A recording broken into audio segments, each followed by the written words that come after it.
فصل 8. درگاه ورود. در حین جلسه پملا می‌خواست چیزی که به نظرش یک تجربه سفینه فضایی بوده را کاوش کند. او دیدن یک سفینه را به یاد آورد، ولی نمی‌دانست ممکن است چیز دیگری هم اتفاق افتاده باشد یا نه.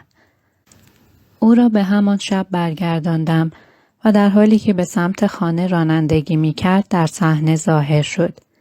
چیزی را در آسمان دید که توصیف آن برایش سخت بود. ابتدا فکر کرد که چراغی بالای تپه ها بوده، اما بعد فهمید که چراغ نه، یک سفینه شبیه به یک ماه بزرگ بود، ولی من می دانستم که واقعا ماه نبود. فقط شکل و شمایل ماه را داشت و اینطور به نظر من رسید. به نظر آمد که من داخل ماشین مانده و در کنار جاده توقف کردم، ولی می دانستم که آن بالا درون سفینه هم رفته بودم. داشتم به سمت خانه رانندگی می کردم و در عین حال می دانستم که آن بالا به درون آن سفینه برده شده بودم. الان هم حتی نمی توانم چیزی که می بینم را توصیف کنم. مثل بودن در دو مکان در آن واحد بود؟ بله، چون آگاه بودم که در حال رانندگی به سمت خانه هستم، ولی همچنان می دانستم که درون بدنم نیستم و اینکه می دانستم بدنم به خانه برگشته است. الان دارم فراتر از آن را می بینم. باید آنها را باریکه‌ای از نور بنامم، چون نمی دانم چه هستند. خطوط انرژی هستند که بر رویشان نقاطی وجود دارد. با دستش به سمت افقی ایما و اشاره کرد. آنها صاف اما انرژیایی هستند. فکر نمی کنم فلزی باشند. فکر کنم کاملا انرژیایی هستند. یک هسته وجود دارد که مرکز آن تاریک به نظر می رسد.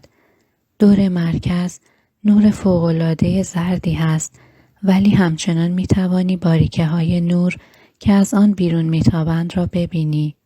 باید از همین دور و اطراف بیایند. از سمت چپ. همه چیز تنها انرژی است. هیچ ساختاری نیست.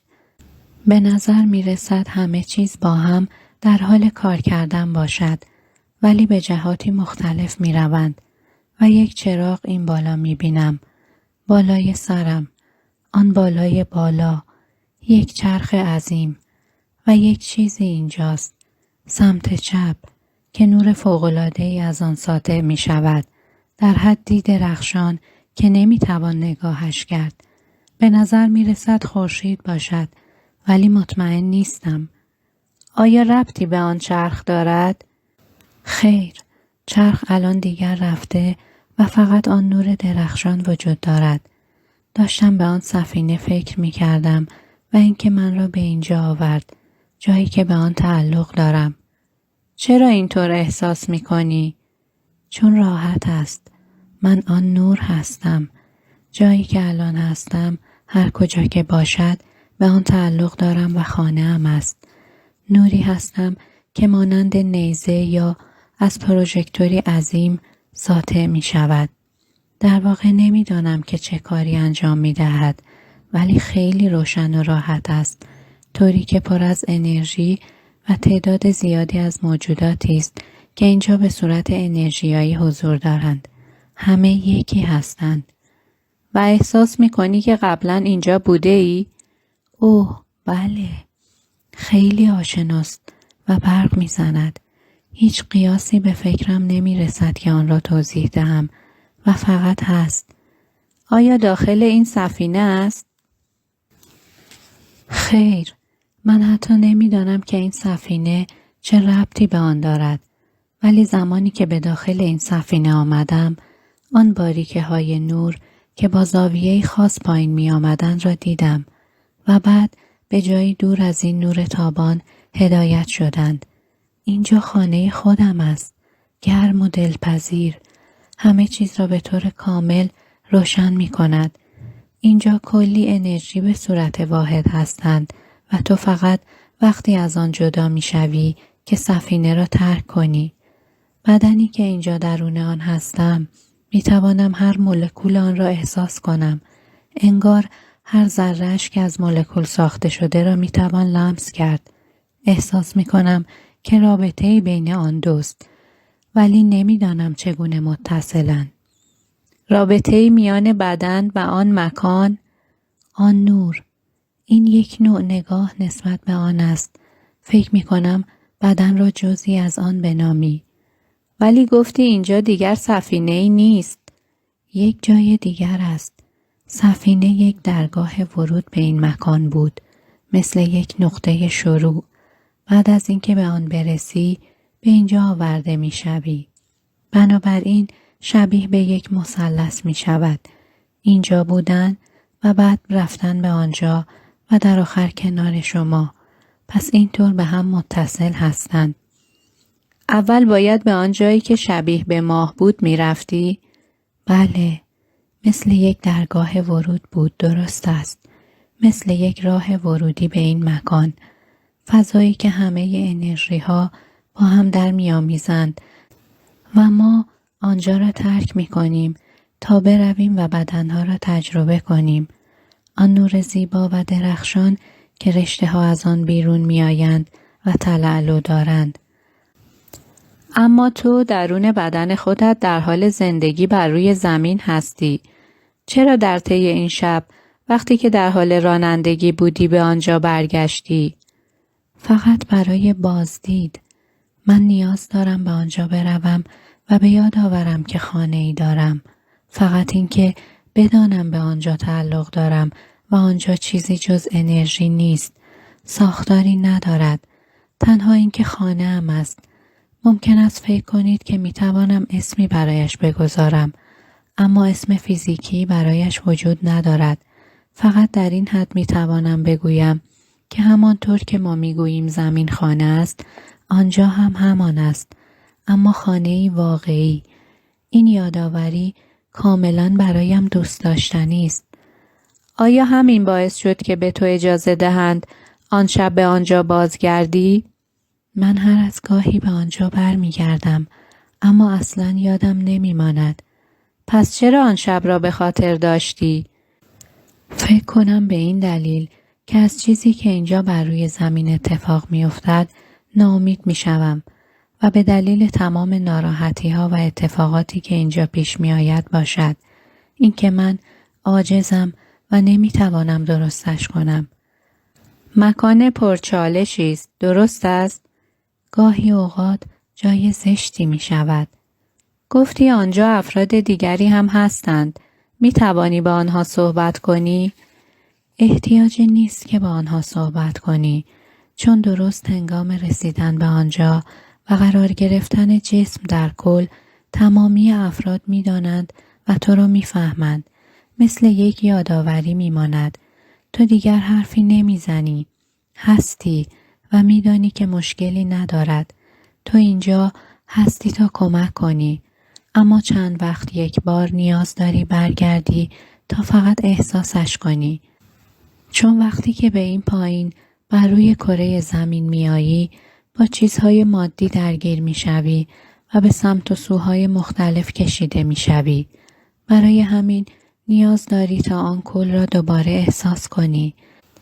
نیاز داری که آن عشق و راحتی را درون نور احساس کنی. واقعا باید آن را احساس کنی. بنابراین به نظر می رسد که این موجودات پاک و معصوم که تا به حال در زمین نبودند و فرا خوانده شدند تا در زمان نیاز در زمین باشند، واقعا احساس جدایی می کنند. من موردهای زیادی داشتم که این موجودات فرازمینی با کسی برخورد داشتند و آن شخص می گرید چون می خواهد همراه آنها برود و دوست ندارد در اینجا بماند. این اشخاص خود را بسیار نزدیک به آنها می دانند، حتی از خانواده‌های زمینی خود نزدیکتر. اما آن موجودات به آنها یادآور می شوند که هنوز زود است. یادتان باشد که شما در حین انجام مأموریت هستید و تا اتمام آن نمی توانید بروید. ولی مهمتر از همه یادتان باشد که شما تنها نیستید.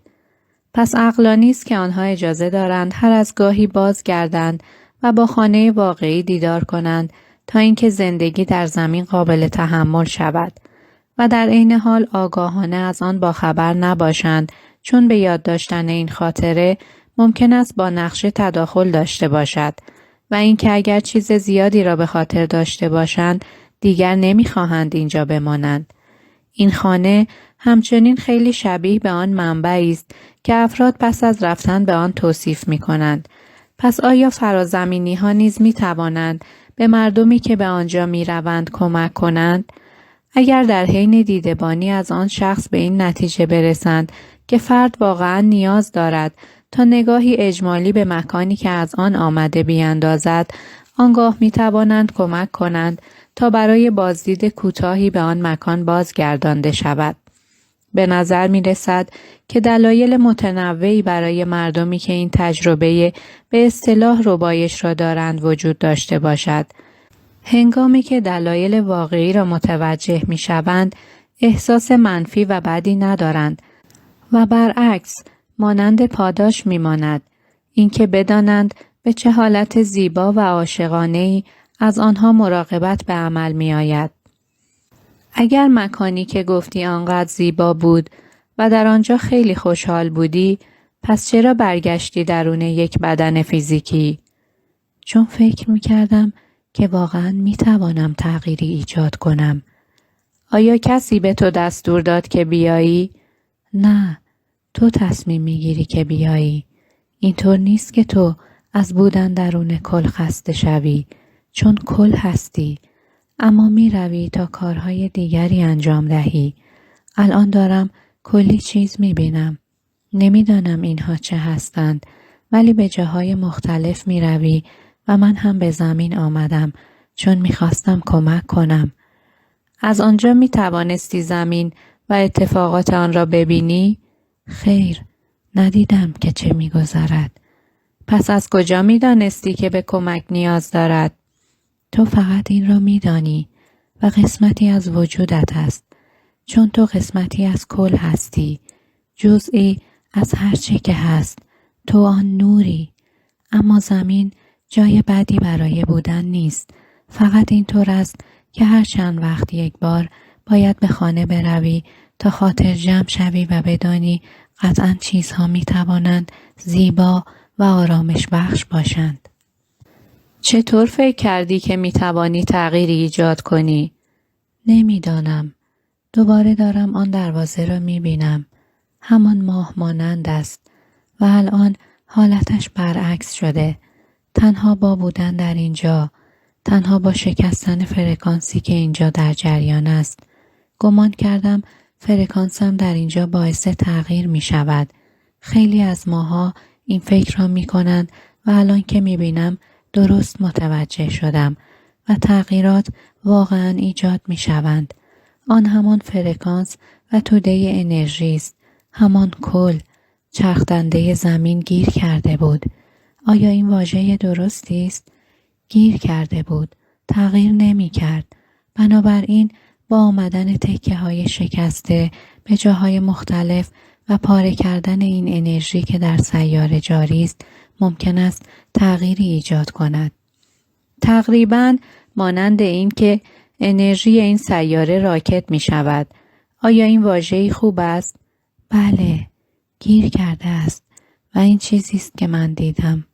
آن باریکه های نور همان تکه هایی بودند که داخل می آمدند و باریکه هایی که به سمت دیگر می رفتند انرژی هایی بودند که آنجا را ترک می کردند.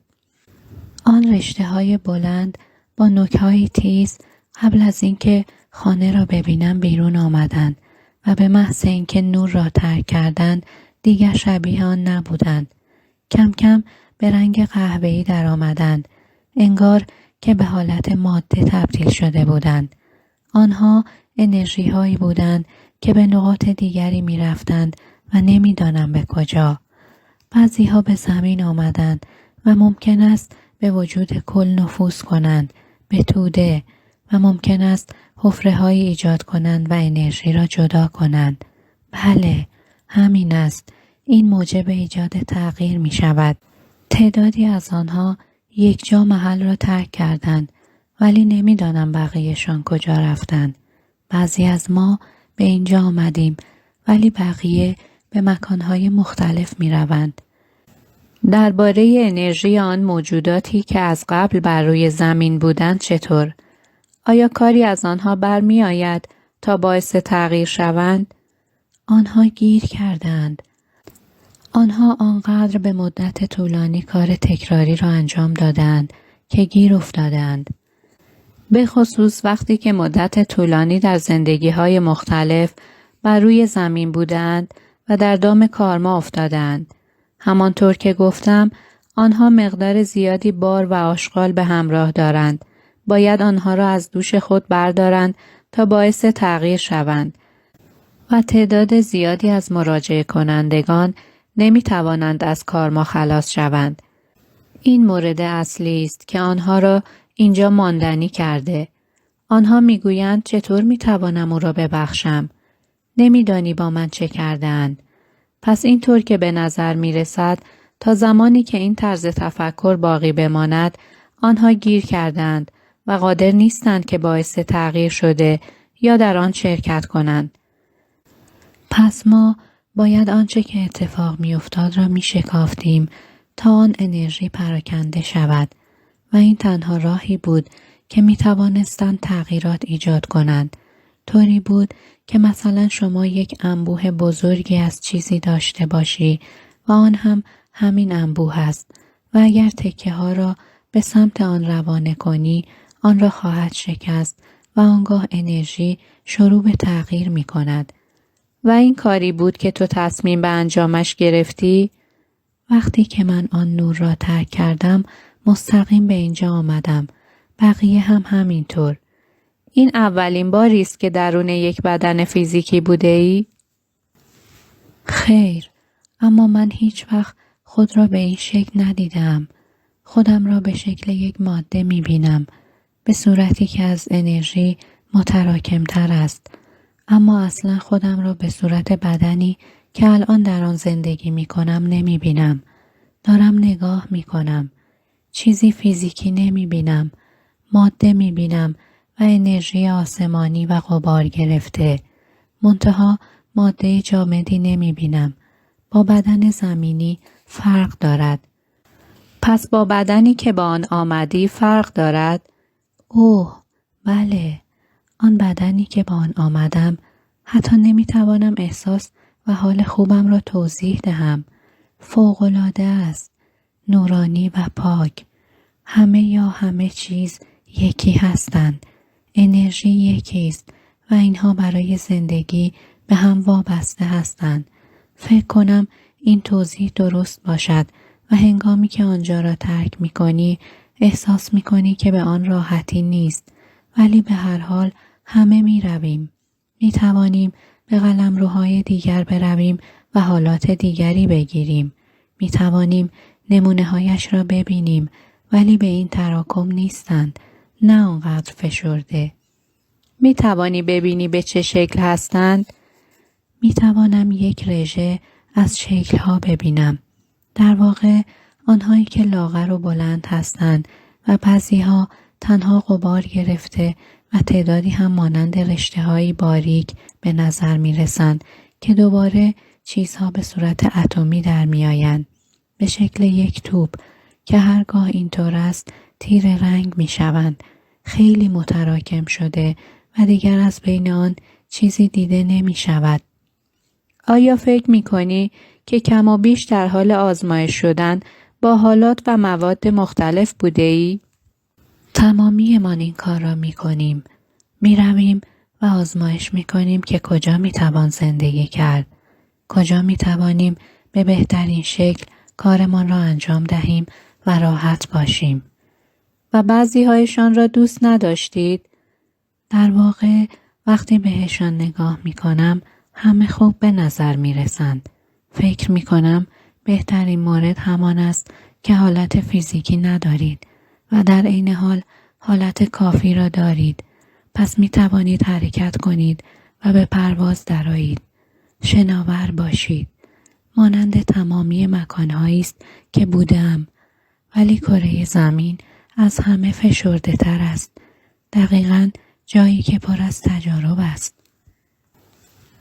کلی تجربه و چیزهایی که می شود یاد گرفت. بله، تنها نمیدانم چرا دانستن این همه چیز لازم است. شاید زمانی که بازگردم بیشتر معنای آن را بفهمم. پس بدن پملا اولین تجربه‌ات به عنوان یک بدن فیزیکی بوده است؟ احساس می کنم که این اولین باری است که چنین بدن فیزیکی داشتم. احساسی متفاوت دارد. خیلی خوب نیست. با بقیه هیچ محدودیتی نبود و می توانستی آزادانه حرکت کنی. اما در این بدن تو گیر افتاده ای. این خوب نیست و تو می دانی که بیشتر از این می توانی کار انجام دهی. پملا گفت که در زمان بچگی قادر بوده اجسام را به پرواز درآورد و جابجایشان کند. بله، آن زمان خوش می‌گذشت.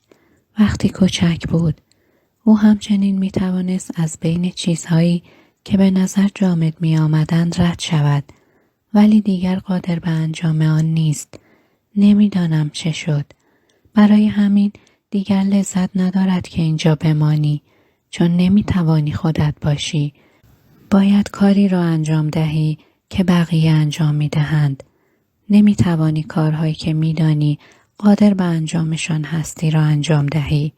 به عنوان یک کودک او می‌دانست که می‌تواند آن کارها را انجام دهد و هنوز می‌داند که می‌تواند، اما دیگر انجامشان نمی‌دهد.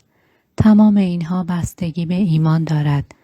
وقتی به آن بالا می‌رود گیر نمی‌کند، چون انرژی متفاوت است و تو می‌توانی به سمت و سوهای مختلفی حرکت کنی، ببینی و احساس کنی. تمام کارهایی را که موقع گیر کردن در بدن نمی‌توانی انجام دهی، آنجا می‌توانی. آن وقت میایی این پایین و فکر می‌کنی که از پس آن برمیایی و سعی می‌کنی تغییر ایجاد کنی و اینجاست که همیشه مشکلی وجود داشته است.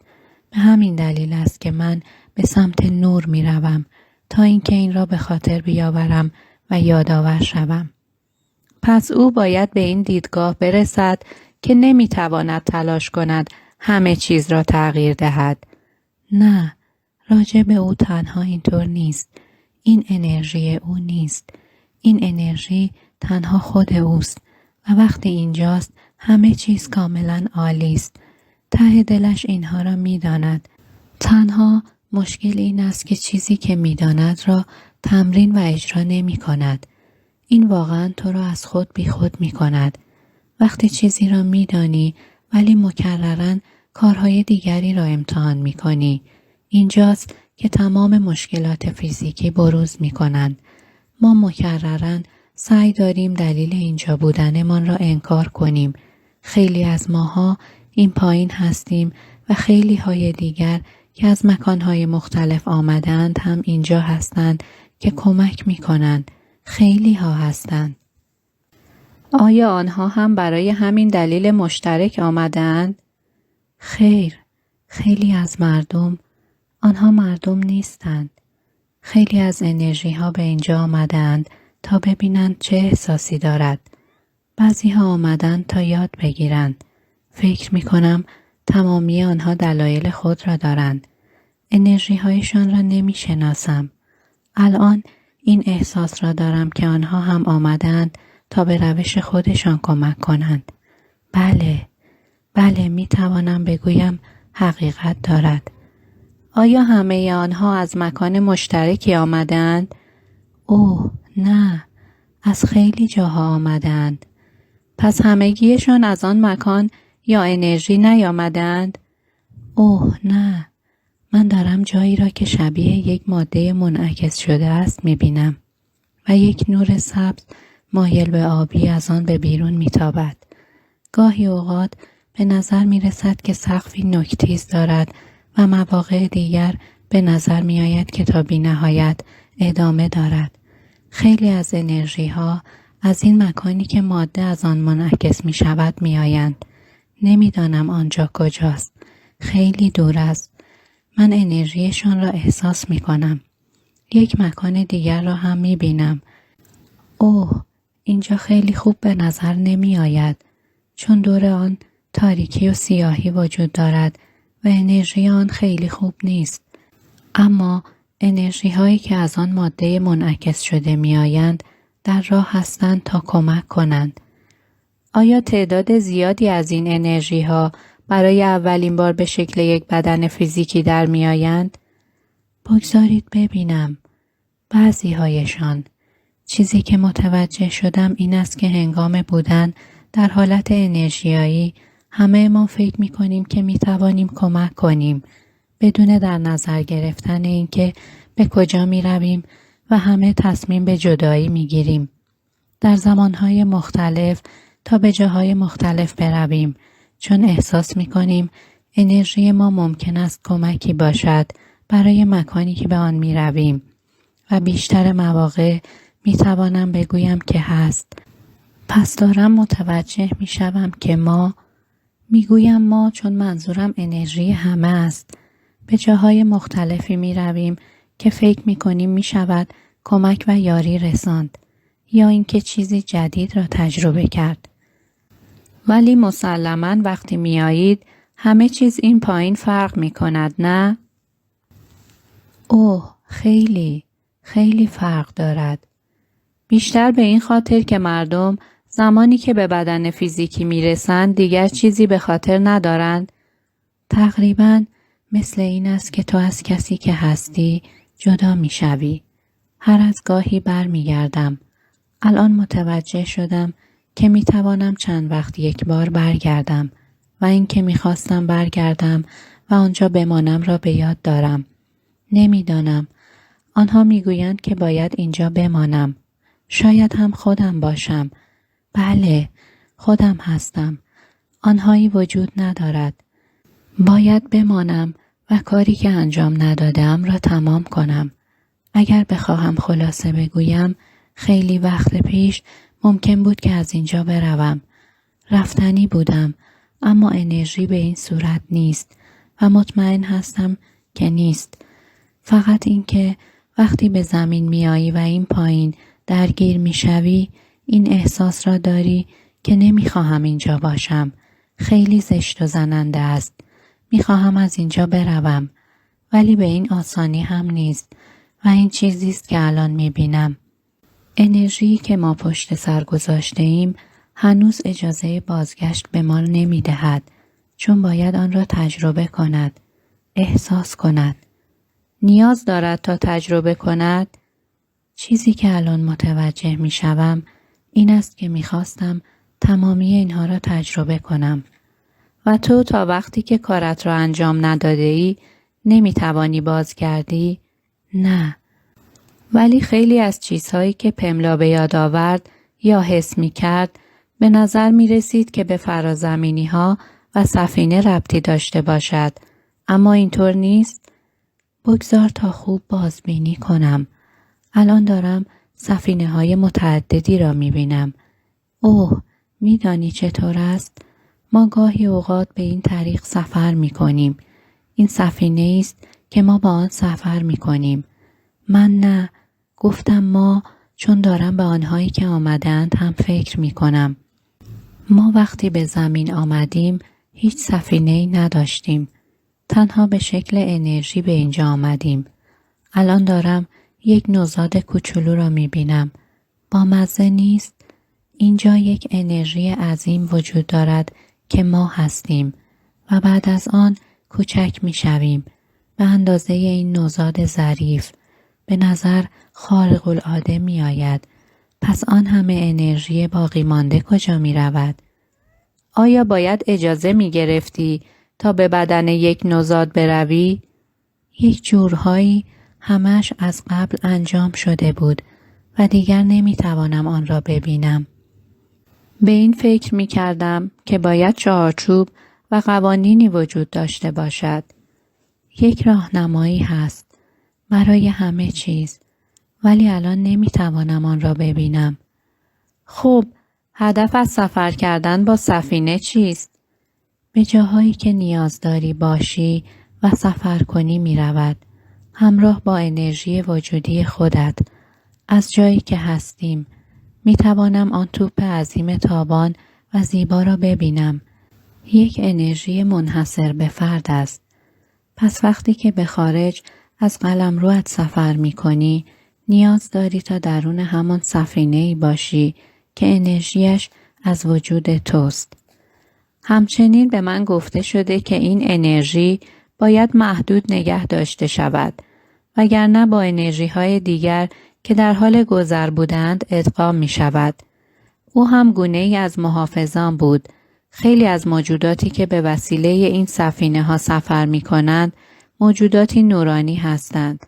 خیلی از آنها توانایی این را دارند تا تغییر حالت دهند و خود را با محیطی که به آن وارد می شوند وفق دهند.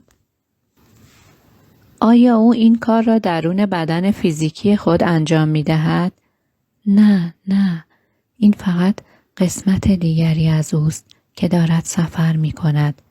متوجه می شود. همان است. چون او به این قسمت‌های مجزا متصل است. ولی کل قضیه را نمی بیند. الان دارم قسمتی از او را که در حال سفر به جایی است می بینم. مکانی که ستون‌های خیلی خیلی بلند دارد. آنها کریستال هستند و ساخته شده از انرژی. او زاده این مکان نیست. پس باید به شکل انرژی خود به آنجا برود. نمیدانم او آنجا چه کار دارد. در واقع اویی که نه زن است نه مرد. اما آن قسمت دیگر از اوست؟ بله. پس وقتی او از نور خانه خود جدا شد، محل زادگاهش به قسمت‌های مختلف تبدیل شد؟ بله. و تعداد قسمت‌ها زیاد هستند. و یکی از این قسمت‌ها پملاست؟ تمام آنها یکی هستند. مانند وقتی که باریکه ها از کل جدا شدند. آن باریکه می تواند به جاهای مختلف برود و به قلمروهای دیگر تا تجربه های مختلف داشته باشد. به نوعی نمی توانم با همه آنها ارتباط برقرار کنم. فقط می دانم که اینطور اتفاق می افتد. یک باند دور سرش قرار داده شده. انگار که یک حالت تنگی دور سرش به وجود آمده. با حرکت دست به دور سرش اشاره می کند. این باعث بسته نگه داشتن ارتباط می شود. ارتباطی که باعث می شود قسمت‌های دیگر را نگیرد.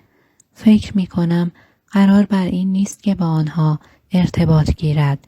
فقط برای دانستن این که قسمت‌های فعال دیگری و انرژی‌های دیگر وجود دارند. باید موجب این شود که وقتی می‌بینی همه چیز درست است و در نظم عالی قرار دارد، احساس راحتی کنی. اینکه همه با هم در حال فعالیت هستند و کارشان را می‌کنند و در آخر به کنار هم باز می‌گردند. این پیامی است که می‌دهند و باید آرامش بخش باشد. می‌دانی که انسان‌ها چگونه‌اند؟ اگر چیزی را نفهمند به دو صورت است. یا از آن می‌ترسند یا آن را از صحنه روزگار محو می‌کنند. می‌دانی چطور است؟ به دلیل محدودیت‌هایی است که اینجا وجود دارد.